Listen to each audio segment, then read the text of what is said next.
Untuk mengawali kegiatan ini, saya akan membacakan beberapa agenda hari ini. Yang pertama yaitu pembukaan, yang kedua yaitu menyanyikan lagu Indonesia Raya yang akan dipandu oleh Agustina Nur Fauzia MPD. Selanjutnya ada sambutan kepala sekolah. Selanjutnya ada acara inti yaitu materi yang akan disampaikannya oleh Pak Yudi. Setelah itu ada tanya jawab. Dan yang terakhir yaitu penutup. Untuk mengawali kegiatan ini, tapi alangkah baiknya kita bersama-sama membacakan basmalah. Bismillahirrahmanirrahim. Yang kedua yaitu menyanyikan lagu Indonesia Raya yang akan dipandu oleh Agustina Nur Fauzia MPD. Hadirin dimohon berdiri.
Selanjutnya ada sambutan kepala sekolah kepada Dr. Andes Haji BHI MSI.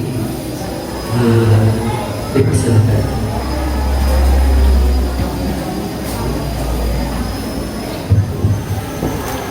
Bismillahirrahmanirrahim. Assalamualaikum warahmatullahi wabarakatuh. Innal hamdalillah nahmaduhu wa nasta'inuhu wa nastaghfiruh wa na'udzu billahi min shururi anfusina wa min sayyiati a'malina may yahdihillahu fala mudilla lahu wa may yudlil fala hadiya lahu. Asyhadu an la ilaha illallah wahdahu la syarika lahu wa asyhadu anna sayyidana Muhammadan abduhu wa rasuluhu alladzi la nabiyya ba'dahu. Yang kami banggakan Bapak Wakil Kepala Sekolah Bidang Kurikulum Pak Yudi, dan pada kesempatan ini beliau bertindak sebagai narasumber dalam kegiatan destinasi, dan beliau termasuk juga calon guru penggerak di angkatan ke-7. Serangkaian kegiatan dalam mencapai detail gelar guru penggerak, banyak modul yang harus diselesaikan. Di antaranya pada pagi ini adalah modul 1.4, yaitu aksi nyata dalam melaksanakan kegiatan yang termasuk kepada di dalamnya materi budaya positif. Yang namanya budaya kan budidaya manusia, positif berarti baik.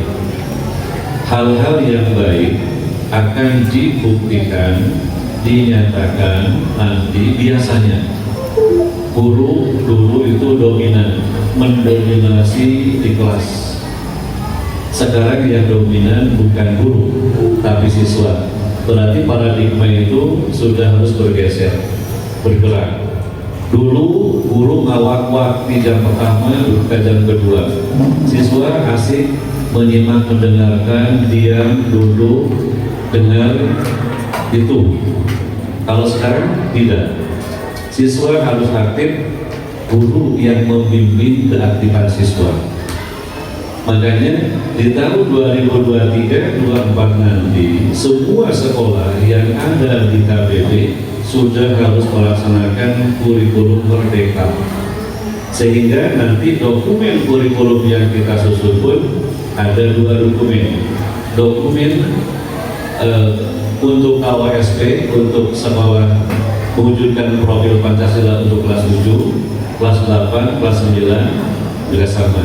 Ini perubahan ini adalah dari 4 tahun yang lalu. Kita dari kurikulum 2006 ke 2013. Mudah-mudahan pada kesempatan ini dengan kegiatan diseminasi budaya positif ini, mudah-mudahan budaya positif yang selalu kita ingin junjung tinggi, namanya disiplin di muka, disiplin, inovatif, mandiri, unggul, kreatif, dan agamis itu akan terus terbina dan terbina lagi, sehingga tantangan semakin banyak.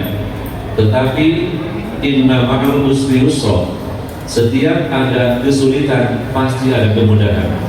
Wali kelas pusing dengan menghadapi anak, insya Allah setiap kesulitan ada kemudahan, setiap persoalan ada jalan keluarnya. May yattaqillaha yaj'al lahu makhraja. Bahkan kesananya gimana Pak Allah? May yattaqillaha yaj'al lahu makhraja wa yarzuqhu min haitsu la yahtasib. Allah akan memberikan jalan keluar yang terbaik, bahkan sampai rezekinya juga Allah akan berikan. Maka pada wali kelas, selamat kepada kemarin setelah kami umumkan Pak Hasbi, anaknya, siswanya jadi kelas yang terbaik kehadirannya. Padahal kemarin itu sudah ini titip Pak Hasbi ini kelas rawan, malah jadi kelas yang terbaik kehadirannya. Itu kan berarti hasil usaha. Tepuk tangan buat Pak Hasbi. Nah ini luar biasa sekali ya. Nah kemudian sekarang Pak Alwan selagi dicoba, lagi diuji, insya Allah ke depan akan mendapatkan sesuatu yang ada jalan keluar yang terbaik. Makanya dengan budaya positif ini, mudah-mudahan apapun yang kita hadapi, menghadapi anak-anak kita akan mendapatkan jalan yang terbaik. Yang penting kita adanya koordinasi, kolaborasi, kerjasama, dan saya selaku kepala sekolah harus tanggap apapun yang dikeluhkan oleh guru dan wali kelas, kami harus selalu terjun ke lapangan. Mudah-mudahan ini bisa membantu permasalahan yang dihadapi oleh Bapak dan Ibu semua. Untuk lancarnya kegiatan ini, maka kami akan membuka secara resmi dengan ucapan Bismillahirrahmanirrahim, kegiatan diseminasi budaya positif untuk guru-guru SMP Darul Falah resmi dimulai. Demikian yang dapat kami sampaikan. Mudah-mudahan 1 jam kemudian kita bisa mengikutinya dengan sebaik-baiknya. Assalamualaikum warahmatullahi wabarakatuh. Waalaikumsalam warahmatullahi wabarakatuh. Terima kasih kepada Kepala Sekolah SMP Darul Falah yang sudah memaparkan sambutannya. Sebelum ke acara inti, alangkah lebih baiknya kita persiapkan untuk fokus, konsentrasi. Di sini tepuk konsentrasi. Saya lihat, saya dengar, Saya fokus. Siap untuk berfokus. Siap untuk berkonsentrasi. Karena ini agak mulai siang kan, biasanya so helai ngantuk gitunya, helai ngantuk gitu. Tapi insya Allah guru-guru di sini tetap fokus. fokus dan tetap semangat untuk menyimak materi apa yang disampaikan oleh Pak Yudi gitu ya. Kepada Pak Yudi Supriyadi SPD, mohon dipersilakan. Dam. Oke. Mohon izin berdiri ya Bapak Ibu.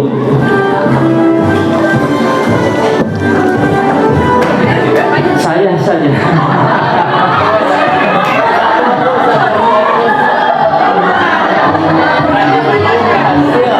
Baik.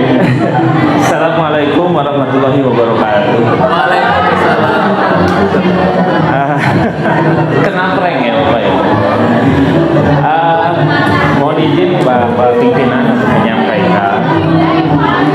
Jadi alhamdulillah, saya ulangi ya. Assalamualaikum warahmatullahi wabarakatuh. Waalaikumsalam warahmatullahi wabarakatuh. Alhamdulillahirabbil alamin. Wa bihi nasta'inu ala umuri dunya wa din wa ala washabihi ajmain amma ba'du. Yang saya hormati Bapak Kepala Sekolah SMP Darupala, yang saya hormati pengatur acara dan Bapak Ibu guru SMP Darupala Cihamplas, luar biasa. Apa kabar hari ini?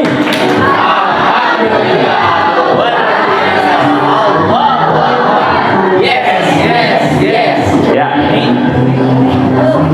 saya bukan berarti mau menyampaikan sesuatu yang bahwa saya bisa begitu, enggak. Tapi ini hanya berbagi saja. Ini salah satu tugas saya sebagai calon guru penggerak. Semua calon guru penggerak mewajibkan untuk menyampaikan atau mendiseminasikan materi yang telah didapat. Kurang lebih 2 bulan ya saya mengikuti program guru penggerak, dan ini luar biasa. Tepat di akhir modul pertama, yaitu modul 1.4, saya harus menyampaikan materi budaya positif kepada guru-guru semuanya. Tentunya Bapak Ibu, saya mendapatkan dukungan penuh dari Bapak pimpinan. Saya ucapkan terima kasih. Profil saya kebetulan alhamdulillah ya, saya sebagai guru matematika juga sekretaris MGMP Matematika di Gugus 4, 3 kecamatan itu ya, Cililin, Cipengkor, Ciamplas. Saya sekretarisnya. Lalu di pengurus MGMP Matematika SMP KBB, saya di bagian data dan informasi. Kemarin baru dilantik ya. Jadi nggak tahu 4 tahun ke depan saya bersama dengan pengurus MGMP yang lain di Matematika Kabupaten. Lalu calon guru penggerak dan guru baik ya, mudah-mudahan ya. Guru baik apa guru baik Pak? Guru baik adalah guru yang baik Pak, mudah-mudahan ya. Ya saya membranding diri sendiri saja. Mudah-mudahan saya menjadi guru baik yang suka berolahraga sepeda juga ya. Oke. Ya, saya ucapkan terima kasih kepada Bapak pimpinan. Terakhir kami berkomunikasi untuk meminta izin untuk melaksanakan kegiatan ini. Jadi prosedurnya seperti itu Bapak Ibu. Dan saya ucapkan terima kasih juga kepada Bapak Ibu rekan ya, tim kecil yang insya Allah luar biasa. Guru-guru muda selalu berdiskusi, berkomunikasi dengan saya bagaimana kegiatan di Darupala ya, terutama nanti ke depan berhubungan dengan guru penggerak atau kurikulum merdeka. Oke, saatnya kita ice breaking. Oh, tepuk tangan. Kan gitu ya Bapak Ibu. Konsentrasi, tadi kan tepuk konsentrasi ya. Pak Ibu tepuk konsentrasi. Coba ya. Tepuk konsentrasi. Saya lihat, saya dengar, saya Luar biasa, tepuk tangan Bapak Ibu untuk kita semua. Jadi mohon maaf ada musiknya biar tidak tunduk Pak Komar ya. Dan ini lagu ofisial dari kurikulum Merdeka, profil pelajar Pancasila. Penyanyinya itu adalah vokalis Coklat ya, tahu Coklat? Band Coklat, namanya Kika.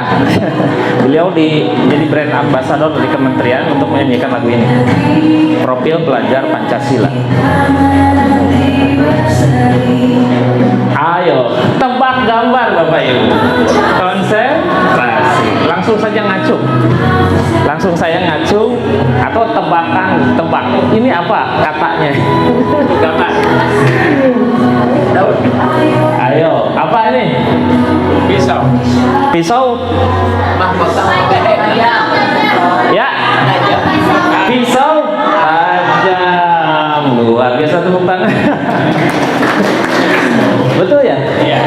Ada pisau, ada tajam. Bu Susi, siap ya? Ya, kadang-kadang apa yang kita lihat dan apa yang kita pikirkan berbeda, itu wajar lah Bapak Ibu ya. Pak Komar kan gitu. Berbeda persepsi. Oke, apa ini?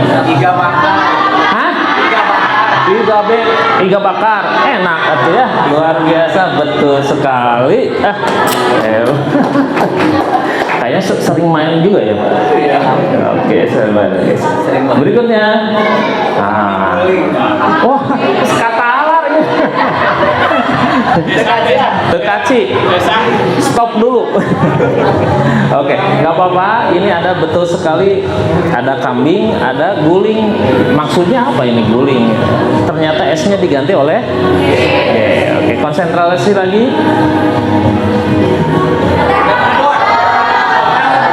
Udah ngerebon?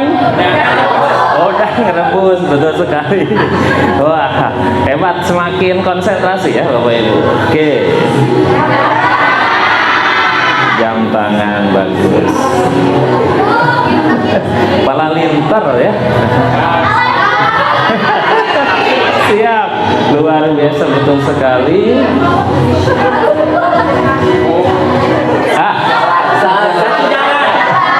Satu jalan. Oh, jangan sate jalan ya. Satu jalan. Oke. Nah, apa ya kira-kira? Hah? Apa? Mati rasa. Oh, mati rasa. Mati rasa, betul sekali. Oke. Dan ini adalah. Ayo. Luar biasa, tepuk tangan untuk tim belakang. Oh, kompak. Oh, buang air. Ini terlihat orang tua ya Bapak Ibu. Oke, alhamdulillah, luar biasa. Sekali lagi tepuk tangan untuk kita semua. Bapak Ibu sudah nampaknya sudah konsentrasi ya. Nah, ini pengantar mungkin Bapak Ibu. Jadi memang apa ya? Kita itu setuju mungkin semua ya bahwa belajar itu adalah modal besar pengajar ya. Ya, setuju ya? Ya, kita sebelum mengajar itu ya belajar dulu kan gitu. Nah, dan modal utama guru adalah semangat untuk belajar. Nah, budaya positif Bapak Ibu di sekolah ya. Itu harapannya nanti akan membentuk sebuah karakter murid, guru dan visi misi sekolah. Oke. Jadi dari saya selamat belajar. Oke, luar biasa ya. Nah, Bapak Ibu, kemarin saya mengikuti kegiatan webinar online ya yang disampaikan oleh Kementerian Direktorat SMP Kemendikbud ya. Di channel YouTube-nya juga ada, di Zoom-nya juga ada. Terdapat kesimpulan yang bagi saya pribadi ini perlu disampaikan di forum ini karena berkenaan dengan kita sebagai pendidik juga ya. Oke, di sini ada hasil data, hasil survei lingkungan belajar tahun 2021 Bapak Ibu. Jadi survei lingkungan belajar itu survei yang kita isi bersamaan dengan siswa kita ya. Bapak Ibu masih ingat ya? Masih ingat, masih lupa? Masih lupa ya. Ya, kalau siswa kita kelas 8 itu asesmen nasional namanya ya. Itu kalau kita lingkungan belajar, Bapak Kepala Sekolah mengisi juga, guru juga mengisi. Ternyata diperoleh hasil seperti ini Bapak Ibu. Sebanyak 24,4% peserta didik berpotensi mengalami insiden perundungan. Ini hampir seperempatnya gitu ya. Kalau di rata-rata itu hampir seperempatnya dari anak-anak kita itu mendapatkan perundungan. Ya, perundungan itu kan bisa macam-macam, ada kekerasan ya, dalam bentuk apapun kekerasannya yang anak-anak lakukan dengan anak atau di lingkungan tempat mereka tinggal juga terjadi kekerasan dan perundungan. Yang kedua itu 22,4% juga peserta didik berpotensi mengalami insiden kekerasan seksual. Betul ya Bapak Ibu ya? Bahkan di berita itu kemarin saya ngeri juga tuh di daerah Jawa apa gitu ya. Banyak yang meminta cuti izin nikah gitu ya di usia berapa? SMP ya, sampai ratusan itu di satu kecamatan, luar biasa. Nah ini ada apa begitu ya? Dan terbukti di survei, terbukti. Ini hasil survei tahun 2021 ya. Ini mengerikan sekali ya. Yang ketiga, 68% satuan pendidikan perlu penguatan dan peningkatan sikap kebinekaan. Kalau dulu pernah Bapak Kepala menyampaikan bahwa kebinekaan itu ya saling menghormati antar umat beragama. Kalau ada pertanyaan tentang saling toleransi ya kita mah kan hanya Islam saja mungkin ya, sehingga toleransinya tidak muncul. Mungkin ini mempengaruhi juga hasil secara keseluruhan. Ini rata-rata nasional 68% pendidik perlu penguatan dan peningkatan sikap kebinekaan. Dan terakhir, wah ini mungkin sudah Bapak Ibu baca nih, 98%, ini luar biasa, hampir 100% Bapak Ibu, kita itu masih perlu meningkatkan manajemen kelas kita gitu. Kita di dalam kelas itu seperti apa gitu ya, manajemen kelas untuk mendukung kualitas pembelajaran yang baik. Indikasinya Bapak Ibu, indikasinya itu bagaimana kita menciptakan suasana belajar di dalam kelas yang aman, yang nyaman, yang bermakna gitu Bapak Ibu ya. Nah mungkin ini belum kita sadari secara menyeluruh. Bermakna itu ya dari segi materi mungkin siswa berhasil menerima materi dari kita, kebermaknaannya jangan sampai ya ada istilah datang, duduk, dengar, diam begitu ya, seperti itu. Nah mungkin ini salah satu indikatornya ada di kita ya. Jadi kemampuan kita secara instruksional langsung ke siswa, mengkondisikan kelas, memanage kelas itu sangat penting sekali ya. Kalau saya lihat fenomena tawuran saja di Bogor, di Bekasi akhir-akhir ini, itu siswa-siswa SMP loh Bapak Ibu. Di berita ya, belasan tahun, ini sangat mengkhawatirkan. Saya berpikir ada apa di kelas-kelas kita gitu, di kelas-kelas mereka, apakah tidak tercipta suatu pembelajaran yang bermakna gitu dari gurunya gitu. Kalau saya merasa urangna beureun guru kumaha, dan memang tidak apa ya tidak kita saja yang disalahkan, faktor orang tua, lingkungan juga sebenarnya banyak. Tapi secara khusus saya berpikir ya kita juga sebenarnya berperan sangat penting sekali atau sangat berpengaruh terhadap pendidikan anak. Ini Bu, 98% data hasil survei lingkungan belajar tahun 2021. Nah yang 2022 itu informasinya akan di bulan April ya, di bulan April tahun sekarang akan rilis. Mudah-mudahan ada perubahan Bapak Ibu ya. Oke Bapak Ibu, nah untuk setidaknya kita belajar dan melihat kriteria-kriteria yang tadi ya, mudah-mudahan ada perbaikan dari kita, adanya budaya positif Bapak Ibu. Tadi di awal saya sampaikan bahwa budaya positif itu bisa menguatkan karakter peserta didik, guru, dan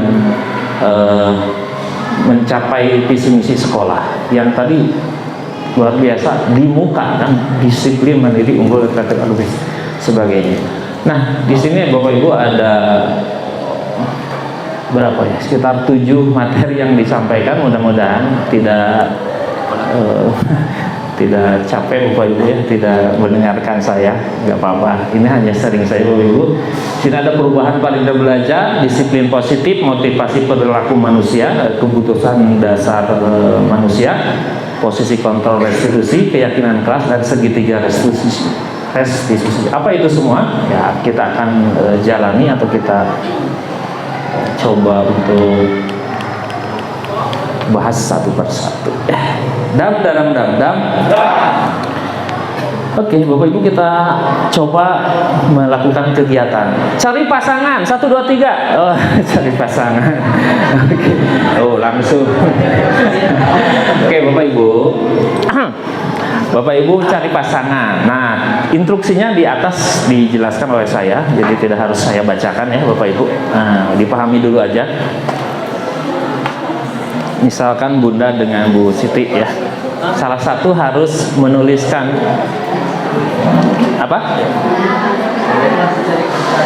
Ya, kalau darurat tidak disobek pun tidak apa-apa, diingatan aja nggak apa-apa bahwa yang dikepal oleh Bapak Ibu adalah sesuatu yang berharga bagi Bapak Ibu. Itu satu orang, si A, ya. Silahkan kepal sesuatu yang berharga itu, terserah dalam pikiran Bapak Ibu ini adalah apa. Nah, temannya yang satu lagi Bapak Ibu mencoba untuk membujuknya, membukanya. Ayo dong buka, silakan. Dibujuk, mau dibujuk, mau dipaksa mah enggak. Diolok mah enggak. Coba ya. Kegiatan ini 30 detik Bapak Ibu. Coba. Berpasangan saja. Pikirkan bahwa dalam genggaman Bapak Ibu, ya.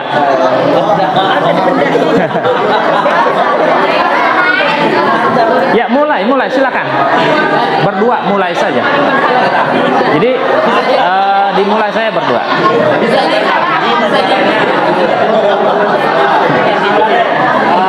Boleh dipaksa, boleh. Silahkan.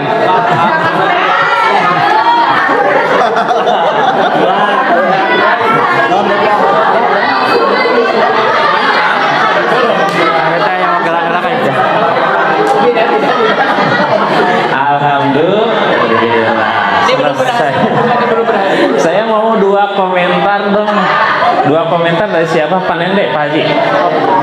Pak Haji Nende sebagai yang mau ini ya. Punya barang. Dibuka tidak Pak? Tidak.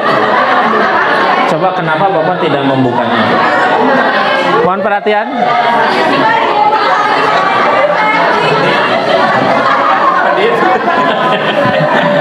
Halo. Hai. Dari tadi yang disampaikan oleh Pak Yudi, kenapa saya tidak membukanya? Karena tadi saya minta persyaratan dulu. Oh, ada syaratnya ya? Ada syarat, jadi sesuatu harus ada syaratnya. Iya betul. Tidak berlaku kelipatan dan sebagainya.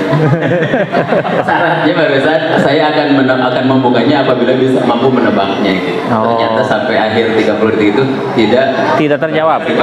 Baru setengah, baru berkaki 2 ya, Oke. tapi belum lanjut. Jadi saya belum membukanya, Pak.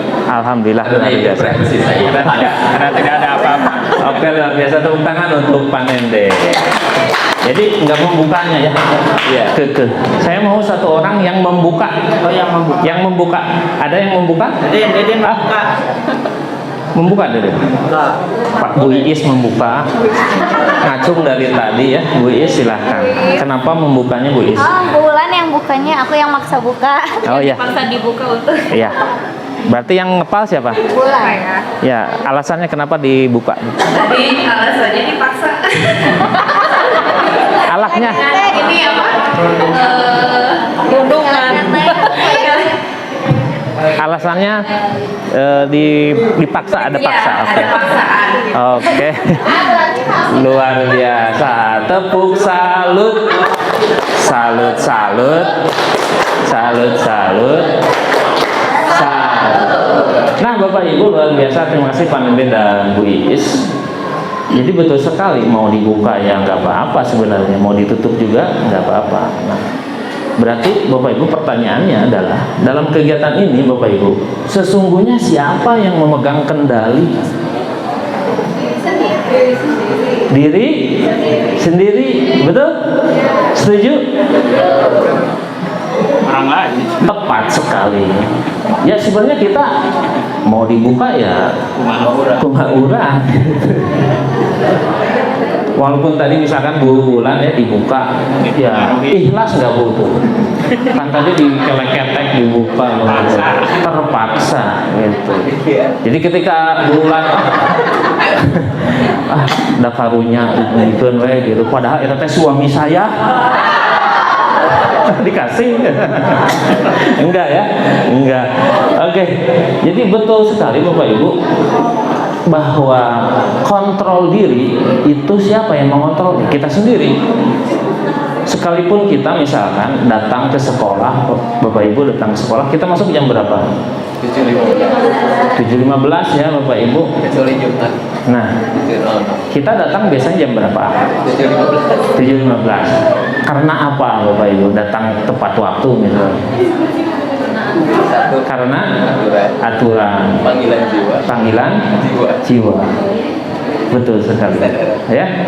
Jadi memang ya kita hadir ke sekolah yang diharapkan itu bukan karena takut sama bapak kepala sekolah, mohon maaf misalkan malu saya diabsen oleh piket begitu. Nah, harapannya itu tumbuh dari diri kita sendiri. Kita yang mengontrol diri kita sendiri Bapak Ibu. Oke, tujuan pendidikan Bapak Ibu di Ki Hajar Dewantara itu Bapak pendidikan kita ya. Tujuan pendidikan itu menuntun segala kodrat yang ada pada anak-anak kita Bapak Ibu agar mendapat atau mencapai keselamatan dan kebahagiaan yang setinggi-tingginya. Jadi tugas kita itu apa? Menuntun Bapak Ibu, bukan tadi memaksakan kehendak seperti itu kan. Kita itu menuntun. Ibaratnya kita itu sebagai petani, kalau kita apa? Kalau kita petani itu tugas petani apa Bapak Ibu? Menyemai, memelihara, dan memanen. Berarti muridnya siapa? Atau sebagai apanya? Tanamannya. Baik buruk tanaman itu dipengaruhi oleh cara petani memperlakukan tumbuhannya. Kan kalau petani yang bagus supaya hasilnya bagus diberi pupuk. Begitupun anak didik kita Bapak. Jadi pemisalannya seperti itu. Kalau anak didik kita dituntun dengan baik, dirawat, nanti insya Allah akan menghasilkan siswa atau peserta didik dengan karakter-karakter yang luar biasa. Nah, ada teori kontrol dari William Glasser. Menurut William Glasser itu ada 4 miskonsepsi tentang teori kontrol Bapak Ibu. Jadi teori kontrol itu teori yang mengontrol ya. Ada 4 kategori. Yang pertama, kita berilusi mengontrol atau si guru ini ilusi guru mengontrol murid. Betul Bapak Ibu? Muridnya kumaha urang disuruh kamu harus melakukan ini. Kadang-kadang saya juga sering begitu ya Bapak Ibu, memaksa. Padahal si siswa kita pun punya kontrol diri sendiri ya. Nah sekarang siswa disuruh oleh kita melakukan apa yang kita inginkan Bapak Ibu. Kamu harus hadir tepat waktu ya, jam 7. Kamu kesiangan ketika terdahului oleh bapak, itu namanya kesiangan. Wow, keren. Anak itu datang tepat waktu, bahkan sebelum saya masuk misalkan. Nah, apakah memang betul-betul atas kesadaran diri siswa tersebut? Jawabannya apa? Belum kan? Kemungkinan dia itu ya, takut Pak Yudi. Takut dicarekan dan sebagainya. Jadi itu kadang kita merasa kita itu ya bisa mengontrol murid, padahal apa yang dilakukan oleh murid itu sebenarnya punya tanggung jawab mereka sendiri. Jadi mereka punya tujuan sendiri. Segala perbuatan dilakukan oleh siswa itu memiliki tujuan sendiri atas kontrol dirinya sendiri. Oke. Nah selanjutnya ada ilusi bahwa kritik dan membuat kritik dan membuat orang merasa bersalah dapat menguatkan karakter Bapak Ibu. Kadang-kadang kita juga ya ke anak itu mengkritik harus gini, tapi anak oh ya Pak ya. Nah itu juga kurang elok lah dilakukan kepada siswa sebenarnya Bapak. harapan kita, wah ini bakal kuat nih, tapi belum tentu juga kalau anaknya tidak dalam kesadaran yang penuh bahwa dia itu betul-betul dari dalam diri sendiri sadar untuk melakukan apa yang kita harapkan, Bapak Ibu. Berikutnya, ilusi bahwa orang dewasa memiliki hak untuk memaksa. Setuju nggak Bapak Ibu? Kadang-kadang kita seperti itu nggak? Sering. Ya kita dewasa nih, sana pun gitu. Atau ke siswa lagi ya, ke siswa lagi kita objeknya. Kita lebih dewasa dari siswa kita, sehingga kita kadang-kadang maksa, pokoknya mak besok tugas dikumpulkan, ibu mah dapal. Suka begitu Bapak Ibu? Awas Bapak Ibu ya.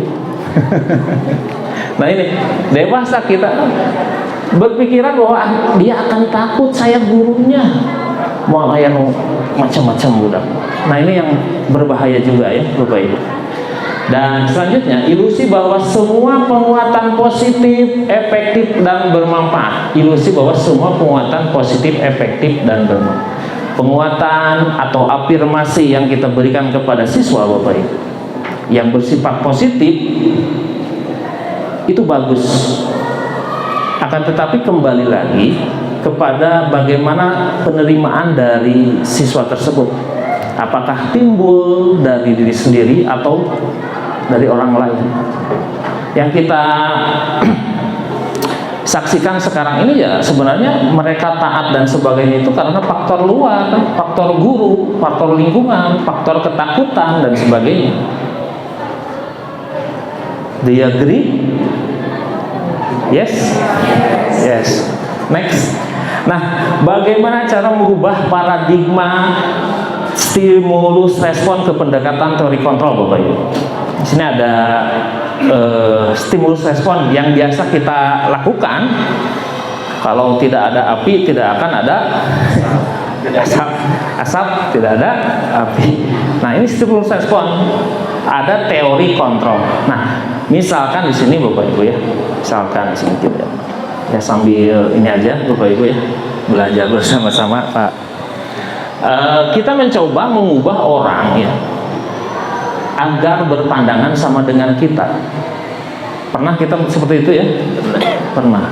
Nah, di teori kontrol Bapak Ibu, kita berusaha memahami pandangan orang lain tentang dunia.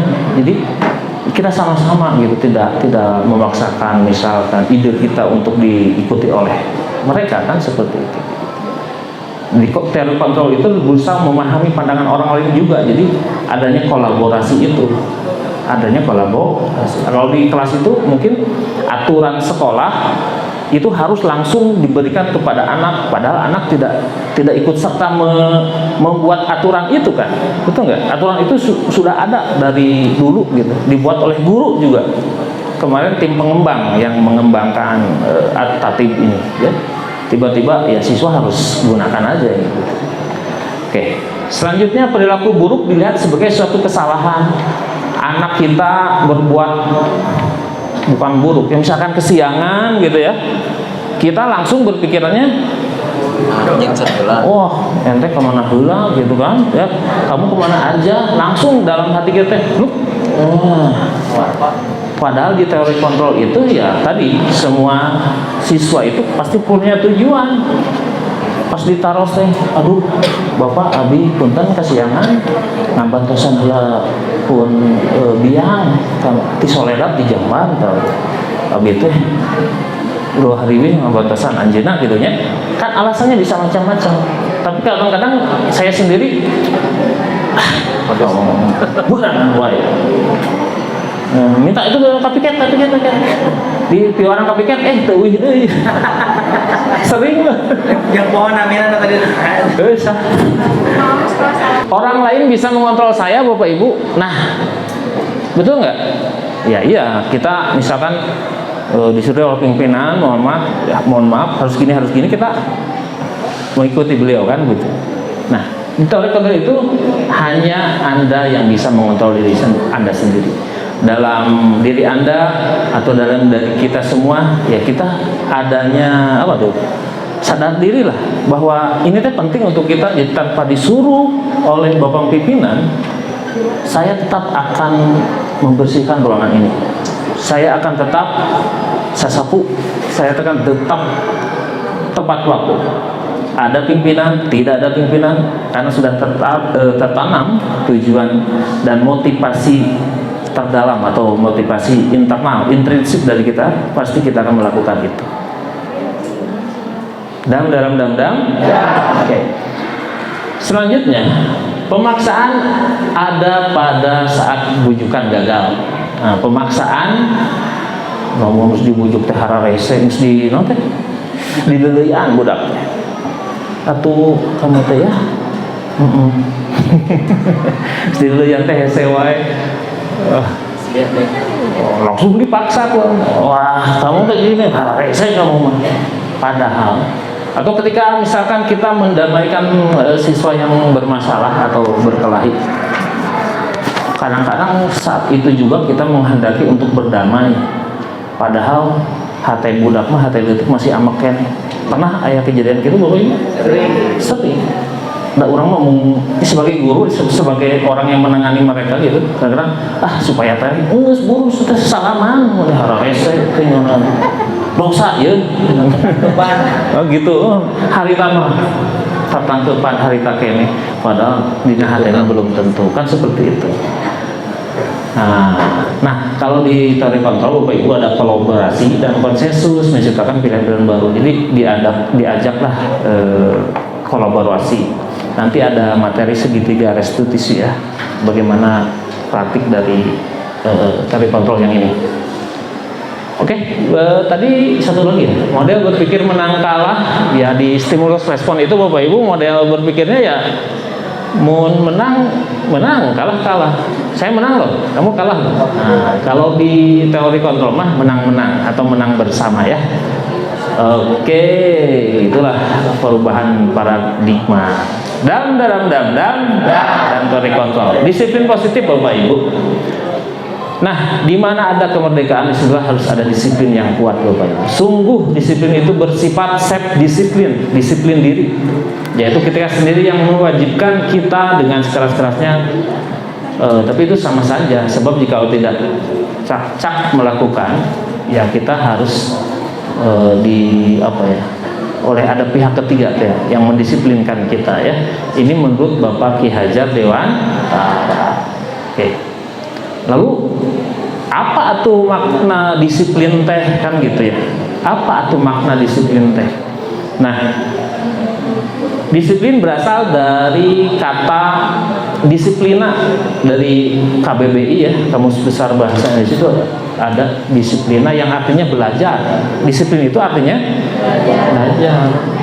Nah, makna asal dari kata ini berkonotasi dengan disiplin diri, bahwa disiplin itu kita berpikiran ya disiplin diri dan dari murid-murid. Kalau kita guru kan mikirnya kalau disiplin teh keur murid. Guru disiplin tong. Disiplin ya. Oke, selanjutnya disiplin diri membuat orang menggali potensinya menuju sebuah tujuan apa yang dihargai. Ya, ini tujuan dari disiplin diri. Namun dalam budaya kita atau kita sekarang berpikiran bahwa yang namanya disiplin itu untuk mendapatkan kepatuhan, yaitu tadi siswa harus patuh kepada guru, pada pimpinan ya dan sebagainya. Nah, secara umum juga kata disiplin itu adanya ketidaknyamanan bukan dengan apa yang kita hargai atau pencapaian suatu tujuan mulia. Mendengar kata disiplin teh gitu orang teh ya, si siswa juga harus disiplin teh, wah orang perlu disiplin gitu. Apa yang di benak hati dari siswa tentang disiplin, mohon maaf Bapak Ibu dan yang saya hormati, dam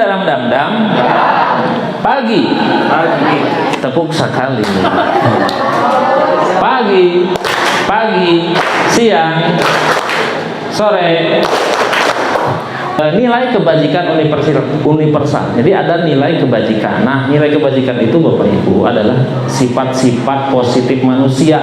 Ini secara normatif atau secara alamiah kita itu menyukai ada pada diri manusia itu ya, tentang saling menghormati, kasih sayang gitu ya. Hal-hal yang positif itu adalah kebajikan universal. Itu di seluruh dunia, bahwa kebajikan universal itu berlaku untuk seluruh dunia yang manusia pokoknya ya. Nah, setiap perbuatan memiliki suatu tujuan, jelas. Ada tujuan tertentu kita melakukan ini, melakukan itu, ada tujuannya. Oke. Nah, dengan mengaitkan nilai-nilai kebajikan yang diyakini seseorang ya, maka motivasi intrinsnya akan terbangun. Jadi ketika kita betul-betul meyakini, oh ini tuh nilai bagus nih, kebajikan yang bagus ya secara universal, dia itu betul yakin, nanti akan muncul motivasi intrinsik terbangun sehingga hatinya tergerakkan. Kalau moto guru penggerak itu kan bergerak, tergerak, bergerak, menggerakkan. Tergerak hatinya, lalu bergerak, lalu menggerakkan orang lain. Oke, selanjutnya, nah inilah nilai kebajikan universal yang pemerintah canangkan melalui Propela. Propela itu Profil Pelajar Pancasila yang digaung-gaungkan oleh Mas Menteri dari sejak tahun 2020, Bapak Ibu. Ada beriman dan bertakwa, ya, mandiri, benar kritis, berkebaikan global, bergotong royong, kreatif, ya. Nah ini Propela.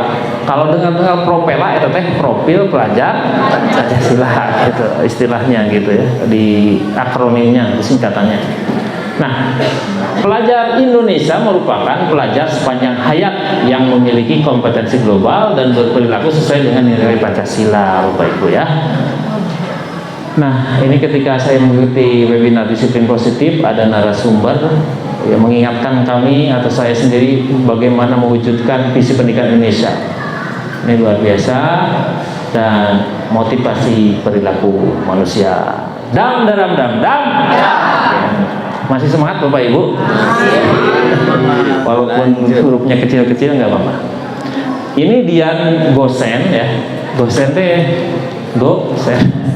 Ini nama orang ya di sini. Dalam bukunya Restructuring School Discipline menyatakan ada 3 motivasi. Yang pertama, motivasi perilaku manusia itu, yang pertama itu untuk menghindari ketidaknyamanan atau hukuman.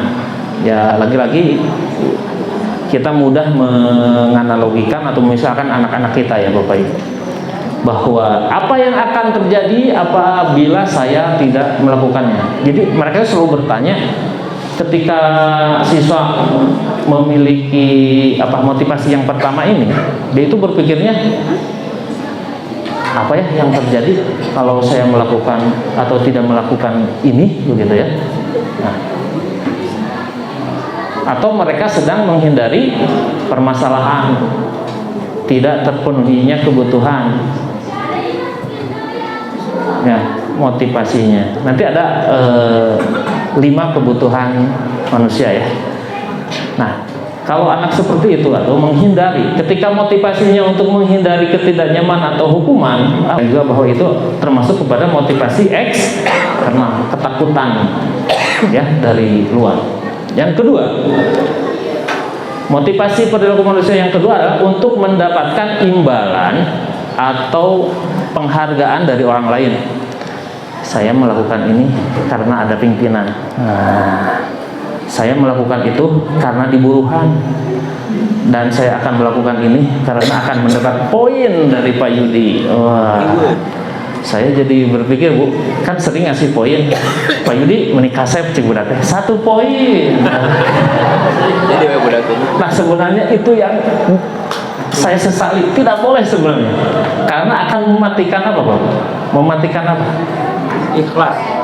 Keikhlasan. Jadi dia teh betul Pak Ustadz berpikir ngomong gitu lah, ada yang poin Pak Yudi lah mau disebut kasep teh sok dibere poin. Apa maknanya? Sebenarnya tidak ada kan. Jadi motivasinya hanya untuk itu saja, tidak ada keikhlasan. Itu juga termasuk dari motivasi di buruhan ya, kakara melakukan itu ya. Yang ketiga, motivasi perilaku manusia itu untuk menjadi orang yang mereka inginkan dan menghargai diri sendiri dengan cara yang mereka percaya. Yaitu dimulai dari pertanyaannya, akan menjadi orang yang seperti apa apabila saya melakukannya. Jadi mereka itu melakukan kegiatan atau sesuatu itu dengan cara yang mereka yakini. Yang tadi ya, yaitu bajikan universal, orang mah yakin tanpa disuruh, tanpa ada imbalan pun, kalau mereka atau melakukan itu, kalau sudah muncul dari dalam diri sendiri meyakini nilai kebajikannya, itu luar biasa. Mereka melakukan, dan itu termasuk dari motivasi yang membuat seorang memiliki disiplin positif. Nah, kita akan lihat lebih jauh, Bapak Ibu. Oke. Jadi disiplin positif itu Bapak Ibu akan menciptakan budaya positif. Intinya disiplin positif akan menciptakan budaya positif. Nah, tujuan dari disiplin positif itu menanamkan motivasi yang ketiga tadi. Bagaimana cara kita ya nanti walaupun tidak mudah, bagaimana menciptakan siswa yang akan melatih siswa atau mendidik siswa supaya motivasinya itu motivasi internal dari diri sendiri munculnya gitu. Nah, ketika memiliki motivasi tersebut, mereka tahu memiliki motivasi intrinsik yang berdampak jangka panjang. Jadi long term, jangka panjang. Tidak disuruh pun melakukannya dengan ikhlas. Tidak ada pimpinan pun datang tepat waktu. Tidak ada guru pun tetap dia belajar mandiri di kelas gitu, seperti itu ya Bapak Ibu. Ini yang dijaga. Nah, keyakinan kelas Bapak Ibu, mungkin ini tidak aneh dan sering dilakukan atau pernah Bapak Ibu melaksanakan. Keyakinan kelas. Mengapa tidak peraturan saja? Kan ada peraturan, ada tata tertib begitu ya. Nah, katanya berubah sekarang menjadi keyakinan kelas. Kenapa sih Pak, Bu, jadi keyakinan kelas? Nah, pertanyaan pemantik berikut ini akan mengingatkan kita tentang perbedaannya ya. Mengapa kita memiliki peraturan harus menggunakan helm bila mengendarai kendaraan roda 2? Kira-kira kenapa? Sien polisi, sien dipoto. Sien dipoto enak usum CCTV ya. Di mana, Bu? Di setiap perempatan. Setiap perempatan lah, saya teh. Dina WA mah seueur eta foto-foto Citunjung ya. Bu Iis ngalangkungan atos. Oh. Besok kacang perah. Nah, berarti nanti Bu Is akan melakukan apa Bu kalau ada CCTV? Ada selfie. Mau tertib atau kun bae abi mah. Mau nyelek. Motivasinya internal eksternal Bu? Eksternal. Ini pinter ya pemerintah ini. Ya, ciptakan ini yang minimalnya dipaksa heula begitu ya Pak Haji. Ya mungkin kita juga ke anak tuh harus seperti itu dulu kadang-kadang ya. Ente kadang-kadang mun aya budak nu hese Pak Jaina ente kadang-kadang gitu ya ke anak teh. Oke, mengapa kita harus jadi yang pertama tadi mengapa kita memiliki peraturan harus menggunakan helm? Nah, keyakinannya itu sebenarnya bukan ketakutan untuk ditilang, demi keselamatan. Itulah keyakinannya. Paham Bapak Ibu? Jadi kita menggunakan helm itu bukan takut. Yang lebih masuk ke hati itu ya karena selamat. Kalau mau pakai helm kumaha? Nah, itu contoh dari keyakinan ya. Lalu mengapa kita memiliki peraturan 3M? Apa berarti keyakinannya? Untuk kesehatan, betul nggak? Kalau udah sakit mah ya, saya gitu terus-terusan. Terima kasih doanya Bapak Ibu ya, tiap bulan ke rumah sakit. Ya. Berikutnya, mengapa kita memiliki peraturan harus datang tepat waktu? Apa nih kira-kira aspek atau keyakinannya? Mengapa kita memiliki peraturan harus datang tepat waktu? Supaya tidak Ulur. iya, kebaikan kita ya, untuk kita sendiri. Kalau kira-kira seperti inilah. Jadi peraturan kelas yang ada bukan tidak bagus ya Bapak Ibu. Nah, tapi levelnya dia ada di bawah, itu untuk mendukung bagaimana keyakinan kelas. Saya kemarin diskusi dengan anak-anak membuat keyakinan kelas, nggak apa-apa. Anak bilangnya peraturan kelas nggak apa-apa. Nanti di akhir saya saya simpulkan bahwa inilah keyakinan kelas gitu, yang lebih abstrak dan umum gitu, seperti tadi untuk keselamatan dan sebagainya. Kalau anak membuatnya, hadir tepat waktu, nggak apa-apa, nggak masalah untuk anak. Nah, keyakinan kelas akan menghasilkan lingkungan positif, betul nggak Bu? Kalau lingkungannya positif, nanti akan menghasilkan budaya positif itu dihasilkan dari pembiasaan yang bagus. Luar biasa di Darulfalah pembiasaannya ya, dari tawasul, selalu asmaul husna ya. Ini selalu konsisten di kelas diajarkan. Oke, ini selanjutnya ciri-ciri keyakinan kelas ya. Bersifat lebih abstrak, pernyataannya universal, tidak khusus gitu ya. Lalu selanjutnya dibuat dalam bentuk positif. Jadi kata-katanya positif. Dilarang terlambat. Positif negatif? Kenapa? Oh, ada kata dilarangnya, betul. Nah, berarti mengganti menjadi positif jadi apa Bu? Datang tepat waktu. Nah, seperti itu. Jadi kata-katanya diusahakan dalam membuat keyakinan kelas itu seperti itu, yang positif-positif. Lalu tidak terlalu banyak ya. Emang nanti pada prakteknya Bapak Ibu, siswa itu kan minimal satu orang satu ide kita kumpulkan.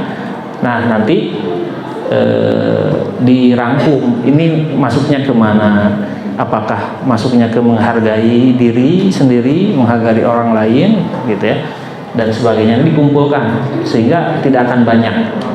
Awalnya banyak tapi bisa kita simpulkan atau kita kategorikan. Keyakinan kelas sebaiknya sesuatu yang dapat diterapkan atau dilakukan ya. Semua warga kelas hendaknya ikut berkontribusi dalam pembuatan keyakinan kelas seluruhnya ya. Dikelompokkan, mangga, per orang mangga, ada curah pendapat di sana, lalu bersedia meninjau kembali keyakinan kelas. Ketika keyakinan kelasnya yang dibuat itu kurang sempurna atau perlu ditinjau, itu kita terbuka ya dalam membuat sebuah keyakinan kelas. Oke, kita bermain sedikit dengan materi ini. Ada peraturan, ada keyakinan kelas ya. Ada peraturan, ada keyakinan kelas. Oke Bapak Ibu, yang pertama kira-kira keyakinan kelasnya apa Bapak Ibu? Selalu kembalikan buku ke tempatnya. Keyakinan kelasnya apa? Keyakinannya tadi. Kalau tadi helm untuk keselamatan, keyakinan tadi. Namun dia selalu kembalikan buku ke tempatnya, berarti keyakinannya apa? Iya, tanggung jawab. Betul nggak? Nah, untuk guru tanggung jawab atau merapihkan, itu keyakinan kelasnya. Oke, sudah mulai paham ya Bapak Ibu. Sekarang dilarang mengganggu orang lain. Keyakinannya apa? Di kenyamanan, disiplin. Iya, menghormati orang lain. Kira-kira seperti itu. Nggak apa-apa. Tidak ada jawaban yang salah Bapak Ibu. Ya, tidak ada yang salah. Selanjutnya apa? Hadir di sekolah 15 menit sebelum pembelajaran dimulai. Nah, nice ya. Menghormati komitmen ternyata. Menghormati orang lain juga ya. Oke, selanjutnya dilarang melakukan kekerasan. Iya, keselamatan juga dan menghormati orang lain. Dilarang menggunakan narkoba. Oh, ini jelas. Hah? Jawabannya apa? Kesehatan dan keselamatan. Kesehatan dan keselamatan ya. Tapi secara umum kalau pakai narkoba kan wah ininya gitu ya, rusak semuanya. Ya, kesehatan. Bergantian atau menunggu giliran? Nah, menghormati menghormati orang lain. Ada sabarnya nggak Bu? Ada, sabarnya ada. Nah, gunakan masker jelas, kesehatan dan keselamatan. Di masa pandemi itu kan ya keselamatan kita juga ya. Jangan berlari di kelas atau di koridor. Ya. Keselamatan dan alhamdulillah cepat saja ya. Ini ada tahapan pembentukan keyakinan kelas. Sebenarnya tadi udah secara naratif, tapi ini secara apa ya, program. Di antaranya ya mudah dipahami saja katanya. Nah, ini yang saya lakukan di kelas-kelas saja. Jadi ada curah pendapat di kelompok, ya mudah saja karena di matematik saya sendiri punya kelompok yang tetap di 4 orang itu, satu kelompok 4 orang langsung jadi kelompokan. Di sana langsung curah pendapat, masing-masing anggota menuangkan kira-kira apa keyakinan kelas yang akan disampaikan ya. Sebelum nantinya ditulis semua per kelompok dan diambil yang samanya, kan ada irisan seperti datang tepat waktu begitu ya. Itu banyak sekali siswa. Nah, yang menjadi kebanyakan itu yang kita ambil sebagai keyakinan kelas mereka. Ini di kelas 9 apa ya? 9E ya. Nah, ini di 9D juga. Jadi semua warga ikut berkontribusi dalam pembuatan keyakinan kelas. Ini contoh-contoh secara visual. Saya sudah melakukan ini. Ya, ini sebagai aksi nyata juga sih gitu, dalam tahap pembelajaran bagi saya. Nah, ini secara audio visual saya buatkan juga.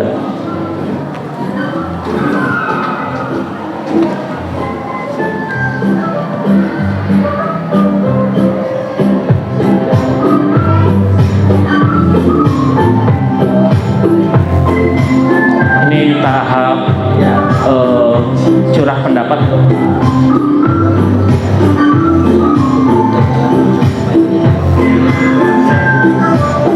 Ternyata ide-idenya nyeleneh, ada betulnya juga anak itu, idenya bagus, banyak.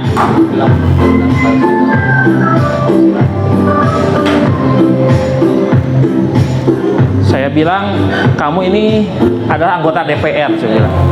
Membuat aturan kelas sendiri, membuat undang-undang, gak apa-apa, bahasanya gitu aja, biar lebih paham ke anaknya. Nah, ini mudah dipahami, bisa dilaksanakan, dan harus positif ya. Assalamualaikum warahmatullahi wabarakatuh. Kami dari kelompok 1 akan memberikan peraturan kelas di 9B insyaallah. Ini presentasi ya, yang tadi didiskusikan. Yang kedua, makan di luar kelas kecuali makan bukan. Yang ketiga, mengerjakan tugas waktu. Yang keempat, menjaga fasilitas kelas. Yang kelima, menghargai dan menghormati teman. Assalamualaikum warahmatullahi wabarakatuh. Kelas Bu Susi ya? Nanti saya memberikan videonya.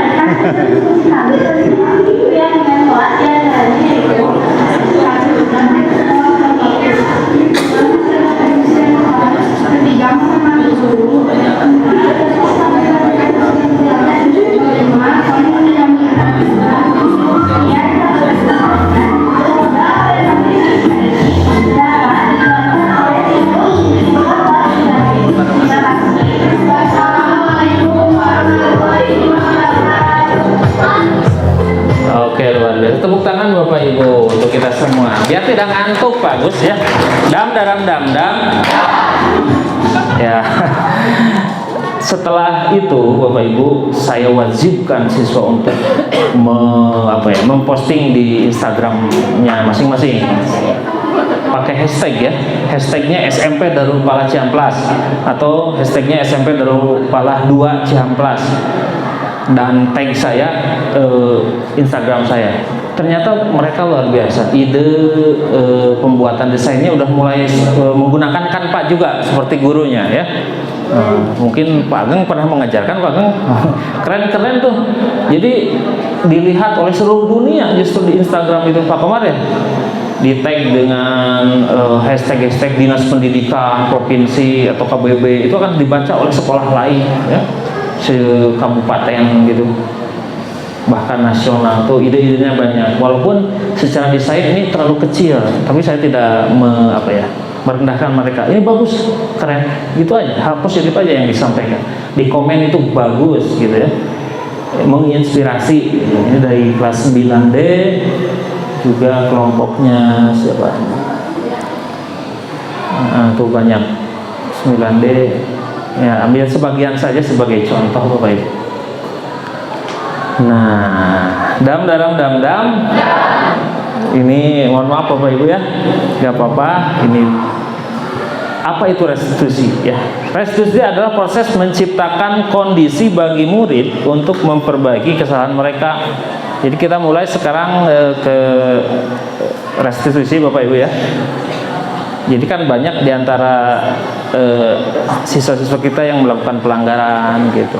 Ya kita tidak harus ya kita berkewajiban untuk membetulkannya ya, mengembalikan mereka ke kelompok mereka, tentunya dengan diskusi terlebih dahulu, dengan kolaborasi melalui teori kontrol yang tadi saya sampaikan ya.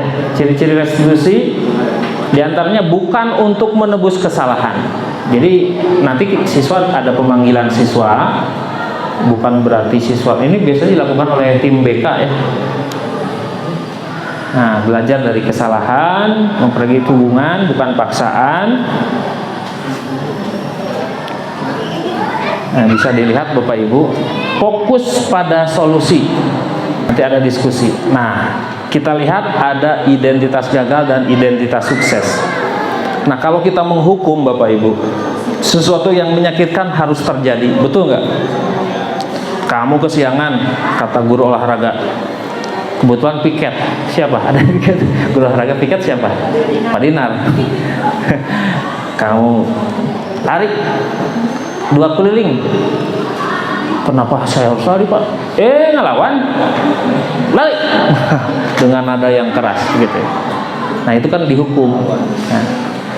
Nah kalau identitas sukses itu Bapak Ibu, ya memang sesuatu kan harus terjadi. Ini konsekuensinya loh. Kamu melanggar, ada konsekuensinya, ada aturan di kita, misalnya di sekolah aturannya seperti ini, disampaikan ke siswa. Itu bagus, disiplin gitu. Nah, ada bentuk lain dari bagaimana cara menangani siswa, itu ada restitusi.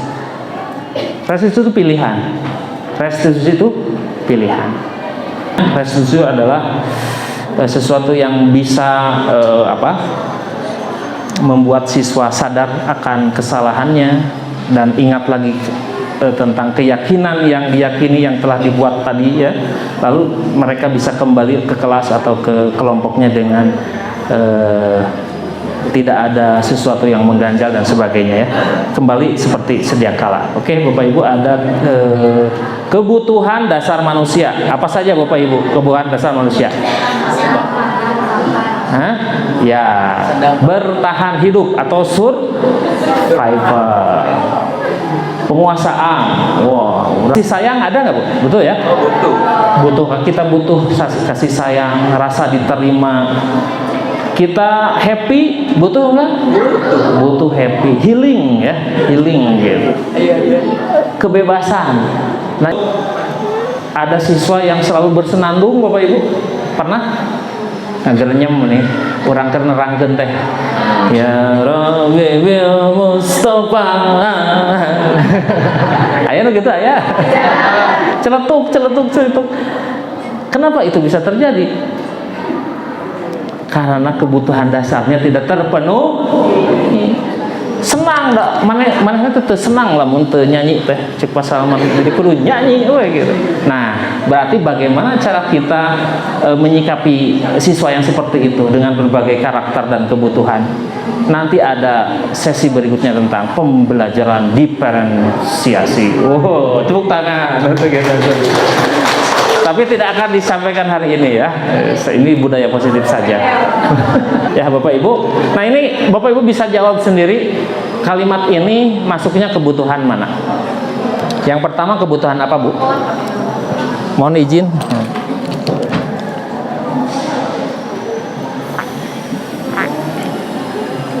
Termasuk kebutuhan apa, Bu?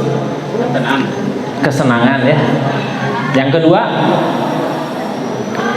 si ibu menit nyapa padahal abi teh geus dangdang. Perhatian kasih sayang. Yang ketiga, bararosen gitu-gitu aja. Ngajar si Uma gitu pasti diskusi cul gitu. Atau meni suara teu kuping wae unggal pertemuannya si ibu jeung si bapak teh bosen gitu. Berarti apa? Berarti inovasi. Bisa gitu. Aku sebel gambarku tidak rapi, malah ibu guru nunjukin ke teman-temanku di depan kelas. Penghargaan.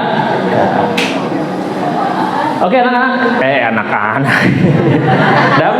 Dam. Jadi saya tidak konsentrasi ya. Oke, Bapak Ibu, ice breaking dulu. Ice breaking? Ya. Siap. Siapkan alat tulis, Bapak Ibu. Gak apa-apa, alat tulis. Tahu Bapak Ibu orang yang kreatif? Nah, orang kreatif. Oke, Bapak, saya akan memilih di antara 68 guru yang hadir hari ini siapa yang paling kreatif. Kreatif itu tidak identik dengan ranking 1 atau kepintaran seseorang. Semua orang berhak untuk kreatif. Halo. Siapkan alat tulis. Biasanya yang kreatif itu yang idenya banyak. Yang Betty, tahu Betty? Betty apa? Beta tibatur. Ieu mah kieu, tapi da kaharti gitu ya. Cek akal mah. Oke, siap. Atau yang kreatif itu orang yang misalkan bisa menuliskan sesuatu lebih banyak dari orang lain. Nah, ini yang akan kita lakukan ya. Dam. Tuliskan sebanyak-banyaknya dalam waktu 1 menit. Bapak Ibu siap alat tulis? Tuliskan sebanyak-banyaknya dalam waktu 1 menit. Yang paling banyak biasanya yang paling kreatif. Halo? Siap? Anak muda di belakang jangan mau kalah sama anak tua ya. Anak muda zaman dulu gitu. Jadi sekarang bapak-bapak, ibu-ibu. Siapa Salman? Tuliskan sebanyak-banyaknya dalam waktu 1 menit judul film yang Bapak Ibu ketahui. Mulai. 1 menit. Judul film loh. Yang banyak menuliskan itu biasanya orangnya kreatif. Nah ya, di kreatif tuh bisa dilihat dari itu ya. Wayahna, mangga. Waktu terus berputar Bapak Ibu. Saya yakin Bapak Ibu banyak nonton film juga, sinetron dan sebagainya, Doraemon gitu banyak itu. Film. Yes. Hebat. Sip. Sip. 20 detik lagi.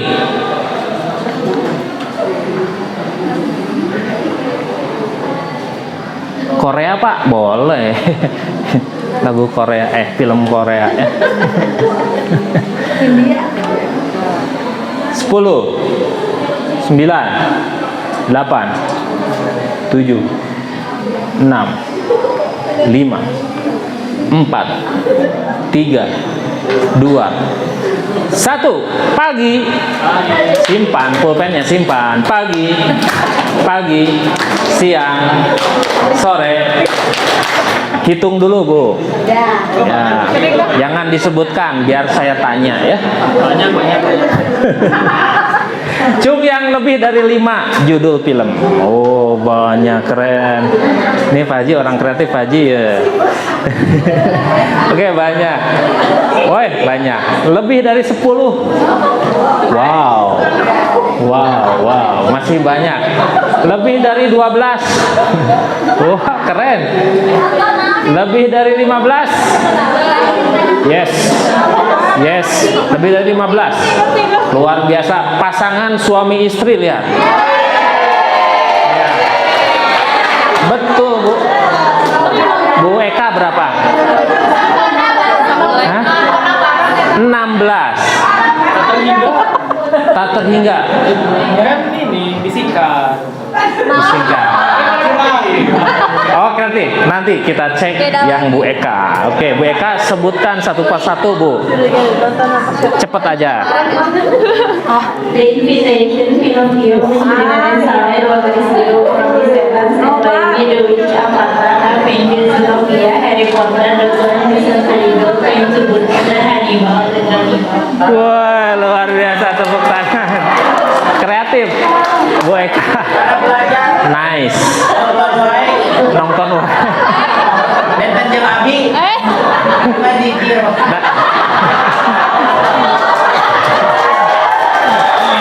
Dikir ya. Jadi terang nama Jadi nyeratkan sebiji Pak Ustad.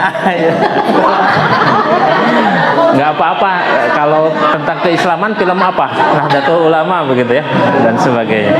Pak Faisal silakan sebutkan satu persatu. Ada SpongeBob, Detective Conan, The Thief, The Avengers. Sebutkan, saya mau hitung. Siapa juara satunya? The Heroes. Terus? Apa itu Jujutsu Kaisen? Banyak Pak. Oh banyak. Oke, luar biasa. Tepuk tangan untuk Pak Faisal. Bu Eka dan Faisal.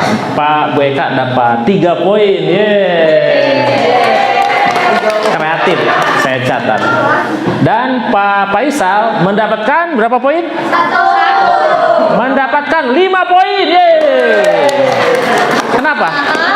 Banyak barusan. Banyak. Dan inilah salah satu dari orang kreatif. Kadang-kadang orang kreatif itu suka maksa. Nah, itu. Alhamdulillah. Bapak Ibu, hikmahnya apa Bapak Ibu? Pak game barusan. Kudu nonton terus.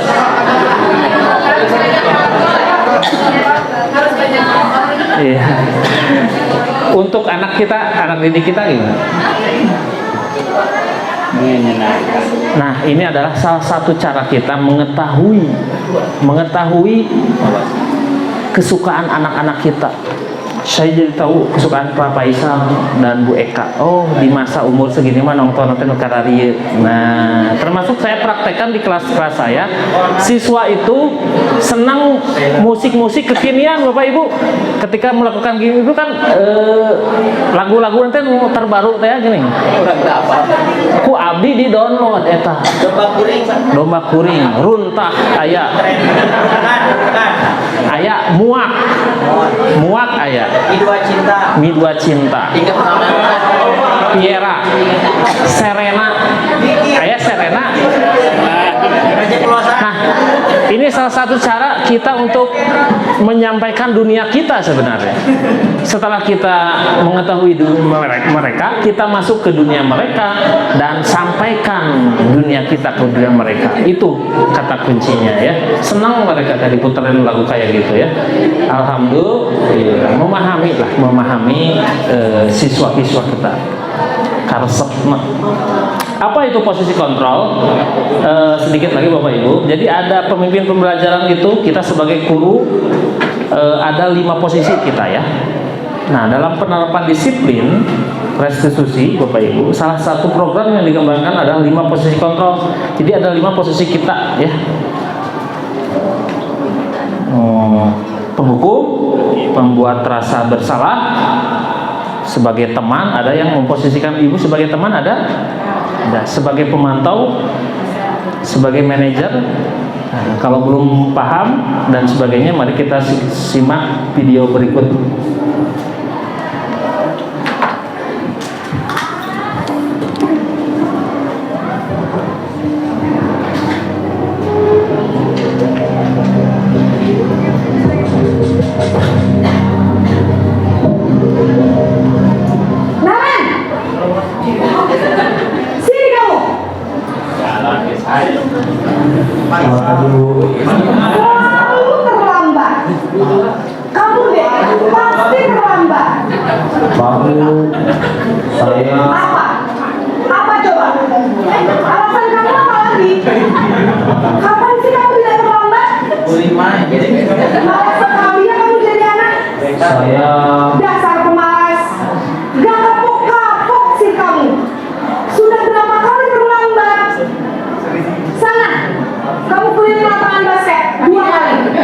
kenapa saya harus ke lapangan basket, Bu?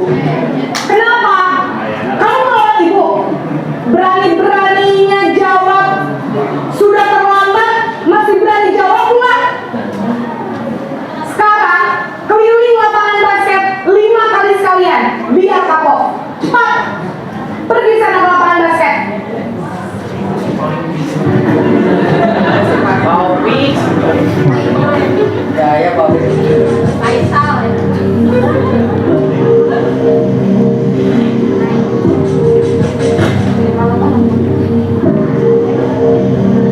Naren!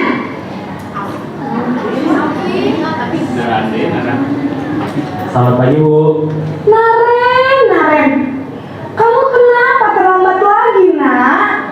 Ya Tuhan, Naren. Ular. Kamu senang ya bikin ibu susah ya? Ya Tuhan, ya Tuhan. Kamu terlambat lagi. Nanti ini kan jadi kepala sekolah, nak. Disangka ibu tidak bisa membina kamu. Aduh, gimana ini? Lama ya Allah. Aduh, Gusti Naren. Kamu suka ya kalau ibu tegur bapak kepala sekolah? Terus, sekarang ibu harus tulis apa ini di buku absen?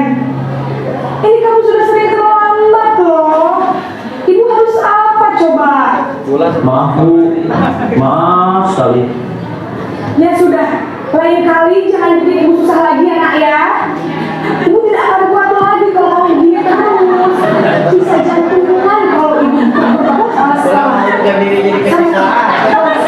Maaf ya, Bu. Maaf sekali.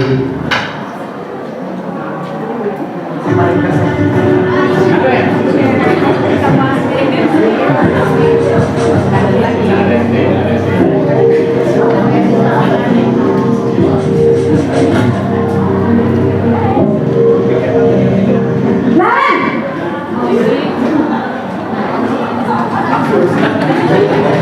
Selamat pagi, Bu. Wah, sudah jam berapa ini nak? Selamat pagi ya sayang. Sebagai teman, posisi kontrol sebagai teman. Kamu malah menyalahkan ibu kamu. Kamu bukan anak yang larinya paling kencang. Kok terlambat sih? Iya, Bu. Saya memang terlambat bangun tadi. Jadi, biarpun saya lari kencang, tetap nggak kekejar, Bu. Ya sudah sana. Nanti lain kali larinya lebih kencang lagi ya. Biar gak terlambat lagi. Bikin senang ibu. Demi ibu. Bisa kan? Bisa, Bu. Sudah sana masuk kelas. Tulisan absen kamu. Kamu ini ada saja. Apa masuk BK lagi?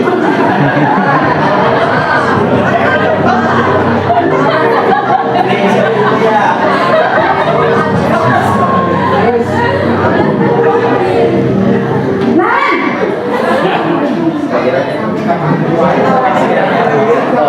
Selamat pagi, Bu.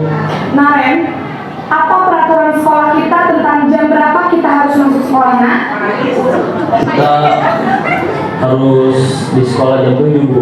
Iya betul, sekarang sudah jam 7.20. Naren sudah tahu konsekuensinya jika terlambat hadir. Paham, Bu. Saya harus tinggal kelas pas jam istirahat selama 20 menit. Iya benar, konsekuensinya demikian. Jadi nanti jam 9.30 pas istirahat, kamu harus tinggal di kelas, kerjakan tugas tambahan untuk ketertinggalan kamu, ya? Baik, Bu.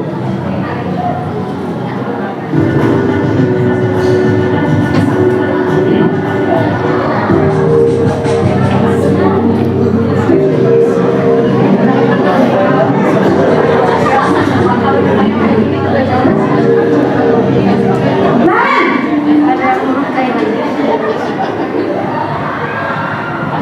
Selamat pagi, Bu. Selamat pagi, Naren. Maaf, Bu. Saya terlambat. Iya, sekolah masuknya jam 7, sekarang sudah jam 7.20. Jadi sekarang bagaimana ini, Naren? Maaf, Bu. Saya lupa setel alarm saya semalam. Baiklah, menurut kamu, keyakinan sekolah yang mana yang perlu kamu tingkatkan? Pancasila berapa yang berapa? Dan orang lain mungkin ya Bu. Setuju. Jadi, apakah Naren meyakini prinsip saling menghormati tersebut? Iya Bu, saya meyakininya. Apakah Naren bersedia memperbaiki masalah keterlambatan ini? Bersedia Bu. Bagaimana kamu akan perbaiki masalah keterlambatan ini? Saya akan coba untuk tidak lupa menyetel alarm saya Bu. Baik, kalau Naren lupa menyetel alarm di rumah, ada orang yang kira-kira bisa bantu mengingatkan tidak? Ada Bu, kakak saya, Kak Emma. Ada lagi selain Kak Emma? Selain Kak Emma, ada ibu saya. Baik, jadi yang mengingatkan Naren adalah Kak Emma dan ibu kamu ya? Kira-kira akan mulai alarm kapan nih Naren? Setelah pulang sekolah, akan segera saya lakukan. Baik, jadi Naren akan setel alarm untuk bangun besok pagi dan akan diingatkan oleh kakak dan ibunda Naren ya. Ada lagi yang ingin dilakukan Naren? Ada tidak terlalu lagi? Tidak ada Bu. Baik Naren, terima kasih bersama kamu. Sekarang kami kembali Baik Bu, terima kasih. Baik. Alhamdulillah. Tepuk tangan untuk kita. Nah, Bapak Ibu sekilas Bapak Ibu ya dari 5 posisi kontrol sebagai kita sebagai pemimpin pembelajaran yang terbaik menurut Bapak Ibu apa? Bagian B. Penghukum, manajer, pembuat bersalah. Nah, yang terbaik itu memang ya sebagai manajer ya. Jadi kita ada solusi yang dihasilkan oleh siswa sendiri, meyakini lah siswa itu tentang kesalahannya. Nah ini kalau penghukum begini dampaknya akan seperti ini kepada siswa menjadi pendendam gitu. Kalau dihukum itu bukan apa ya, siswa itu ya nurut, hari taman nurut gitu. Tapi hati kecilnya itu tidak nerima sebenarnya. Jadi pendendam ya. Kalau pembuat rasa bersalah ya merasa gagal dia itu, rendah diri menjadi seperti itu ya. Lalu dampak posisi teman, ada ketergantungan kepada satu orang, betul nggak? Si Bu Yu mah bagus bisa menjadi teman saya, jadi ketergantungan, tidak mandiri muridnya. Nah, untuk pemantau itu konsekuensi tadi ya, konsekuensi tidak sepenuhnya mandiri. Bagus ini memantau juga bagus, tapi tidak sepenuhnya mandiri. Nah, yang paling terakhir sebagai manajer Bapak Ibu, murid itu akan mandiri, percaya diri dan dapat memecahkan masalah. Tadi solusinya juga muncul dari siswa sebenarnya. Akan seperti apa kan gitu ya? Itu hanya mengarahkan. Oh, akan datang alarm, siapa yang mengingatkan dan sebagainya. Oke Bapak Ibu, ini materi terakhir dari saya, segitiga restitusi. Oke, restitusi itu adalah proses menciptakan kondisi bagi murid untuk memperbaiki kesalahan mereka. Jadi pastilah di kita itu siswa banyak kesalahan, sehingga ya kita harus tangani dengan restitusi ini. Selanjutnya, restitusi juga merupakan proses kolaboratif antara guru dan siswa untuk mencari solusi terbaik untuk menyelesaikan. Jadi kita membantu siswa tersebut untuk menyelesaikan masalahnya, ya. Dan ke depan jadi lebih baik. Nah, ini praktek restitusi yang saya laksanakan di kelas siswa ya. Ini kasus siswa datang terlambat. Ya mungkin seperti tadi saya panggil. Yang pertama, langkah pertama adalah menstabilkan identitas. Jadi anak itu menjadi sadar akan kesalahannya dulu ya, diajak dialog, meyakini kesalahannya. Langkah pertama, menstabilkan identitas atau stabilizer of the identity. Yang kedua, memvalidasi tindakan yang salah. Ngobrol aja gitu, menemukan solusi tanpa kita memarahi gitu ya, dengan nada tinggi, tidak, santai aja. Ini saya praktekkan, coba begitu.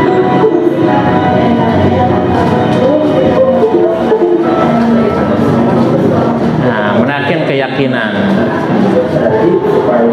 keyakinan kelas yang sudah dibuat. Mungkin di BK begitu ya Bu Ica, sering ngobrol seperti ini mungkin dengan siswa ya, tidak aneh. Intinya siswa sekali lagi menyadari kesalahan, lalu kita berkolaborasi menemukan solusi sehingga anak tidak merasa rendah diri dan sebagainya, bisa kembali lagi ke lingkungan atau ke kelas dengan lebih baik, dengan memperbaiki diri anak tersebut. Ini kasus kedua tentang makan di saat jam pelajaran saja. Kasus yang kedua tentang siswa yang makan di kelas. Langkahnya ada 3, makanya disebut tahapan restitusi ya, segitiga restitusi. Menstabilkan identitas, lalu validasi tindakan yang salah, dan menanyakan keyakinan atau shape the belief, kepercayaannya ya. Alhamdulillah Bapak Ibu, kita belajar banyak dari ini dan luar biasa. Pendidikan guru penggerak luar biasa. Kalau dilakukan dengan betul-betul, ini sangat bermanfaat sekali untuk kita menjadi seorang pimpinan pembelajaran. Testimoni ya, ada testimoni dari siswa, bagaimana kesannya begitu. Perkenalkan, saya Diana. Saat saya sama ibu jadi senang karena mendapat solusi dari permasalahan yang saya sampai mengalami. Terima kasih Ibu Suryani bahwa ketika saya solusi, saya menjadi tidak hanya mengalami sekolah.